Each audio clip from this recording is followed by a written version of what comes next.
Boris Johnson's new cabinet could be filled with Remain-backing ministers in a major blow to those who loyally backed the Prime Minister over Brexit. The dramatic reshuffle is expected to take place on Thursday. But the inclusion of pro-EU ministers is reportedly a ploy for the Prime Minister to show he is putting the explosive few years of Brexit drama behind him. But a government source told The Telegraph, the labels of Leave and Remain were binned as soon as we got Brexit done. No one mentions them now, but the source added, it is not going to a revolution. Some of the Remain supporters who may be promoted to the cabinet include Chloe Smith, Oliver Dowden and Lucy Fraser. They may replace Brexit-supporting ministers like Geoffrey Cox, Andrea Leadsom and Theresa Villiers.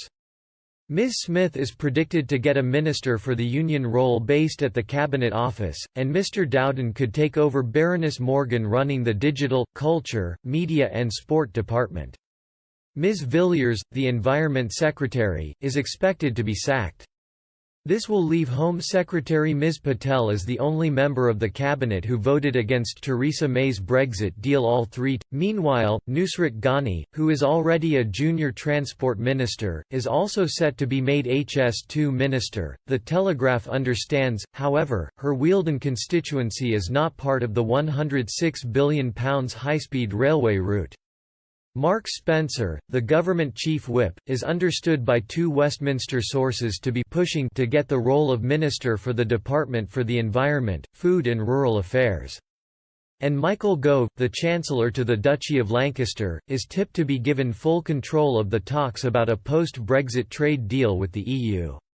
Jake Berry, the Northern Powerhouse Minister, could be given a full-time cabinet position. Lord Goldsmith of Richmond Park will be given a role at the COP26 United Nations Climate Change Conference in November and will report to Mr. Gove.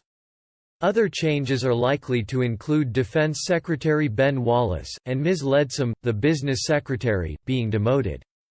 Liz Truss, the International Trade Secretary, was repeatedly mentioned by Mr. Johnson in his trade speech last week. And Number 10 sources said at the weekend that Grant Shapps, the Transport Secretary, is definitely safe in his role. Geoffrey Cox admitted he would like to continue in the role as the government's chief legal advisor.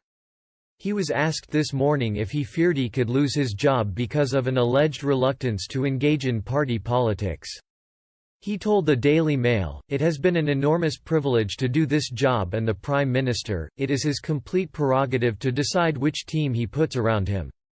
If I were not to be Attorney General shortly, then I do not believe it would be for any such reason.